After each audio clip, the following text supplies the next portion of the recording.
सुनो ना, पहली बार आए हो तो प्लीज सब्सक्राइब कर लो। Hello friends, welcome to Draupadi's kitchen. चलिए आज को स्मार्ट कुकिंग करते हैं। फ्रेंड्स, आप में से कितने लोग मेरे जैसे हैं जिनको रेस्टोरेंट का फ्रेंच फ्राइज खाना बहुत अच्छा लगता है और इसी के चलते 100-200 कभी कभी 300-400 भी खर्चा कर लेते हैं मंथ में। तो मेरे जैसे जितने भी लोग हैं अभी तुरंत कमेंट बॉक्स में बताएं आपको रेस्टोरेंट का फ्रेंच फ्राइज खाना अच्छा लगता है या घर का। तो आज मैं आप लोग के साथ सारे टिप्स एंड ट्रिक के साथ वही रेस्टोरेंट स्टाइल फ्रेंच फ्राइज घर पे आप कैसे बना सकते हो वही आपके साथ शेयर करूंगी। इसके लिए इस वीडियो को एंड तक देखते रहिए। तो चलिए शुरू करते हैं recipe.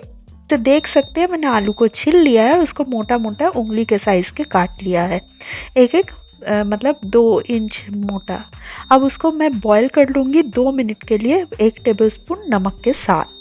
Exactly 2 minute exactly boil करना है, उससे ज़्यादा नहीं। अब मैं चिल्ड वाटर एकदम बिल्कुल ठंडा पानी में भिगो के रख दूँगी 30 मिनट्स। अब उसके बाद मैंने एक्स्ट्रा पानी निकाल लिया और हैंडफुल ऑफ कॉर्नफ्लावर के साथ, मतलब बहुत सारे कॉर्नफ्लावर के साथ आलू को आप जैसे देख सकते हो अच्छे से मिक्स कर लिया। अब मैं फ्रीज में रख दूँगी इस आलू को 30 मिनट्स के लिए।